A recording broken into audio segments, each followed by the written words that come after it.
Afternoon, শুভ দুপুর বন্ধুরা। তোমরা সব কেমন আছো? আশা করি তোমরা খুব ভালো আছো। আমিও মোটামুটি আছি, চলে যাচ্ছে। তো চলো আজকের আবার দুপুরবেলায় খাওয়া দাওয়া নিয়ে চলে এলাম। আর দেখো, গোবিন্দভোগের চালের ভাত। এখন তো শ্রাবণ মাস, নিরামিষ যাচ্ছে, তো এই যে গোবিন্দভোগের চালের ভাত নিয়ে নিয়েছি। আর এদিকে হচ্ছে দেখো কলমি শাক ভাজা মা করেছে, এই যে কাঁচা লঙ্কা দিয়ে মা করেছে। আর এই সোয়াবিন, দেখো সোয়াবিনটা আমি করেছি, এই যে আদা জিরে দিয়ে সোয়াবিনটা পাতলা পাতলা করে আমি করেছি।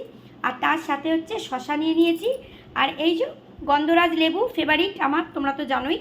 আর পাঁপড় নিয়ে নিয়েছি। এই যে পাঁপড় ভাজা কৌটোতে আমাদের থাকেই, সবসময় পাঁপড় ভাজা থাকে। আর নিরামিষের দিন না না দেখবে একটু পাঁপড় ভাজা হলে কিন্তু বন্ধুরা খুব ভালো লাগে। তো সেই জন্যে তো চলো, তোমাদের কাদের কাদের খাওয়া দাওয়া হয়নি যাও ঝটপট গিয়ে খাওয়া দাওয়া করে নাও। আর আমিও খাওয়া দাওয়া করে নিই দুপুরবেলা। তো চলো, তোমরা সকলে ভালো থেকো, সুস্থ থেকো, সাবধানে থেকো, আমার পাশে থেকো।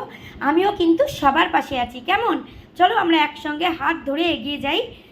সবাই আমরা একসাথে খুব ভালো ভালো ভিডিও দিই। আর ভালো ভালো ভালো ভিডিও দেওয়ার চেষ্টা করি। আর চলো আমরা সবাই সবার হাত ধরেও এগিয়ে যাই, ঠিক আছে? সবাই আমরা খুব ভালো করে কাজ করি। চলো, পাশে থেকো। পরে আবার কোনো ভিডিওতে তোমাদের সঙ্গে আবার কথা হবে। চলো, টাটা।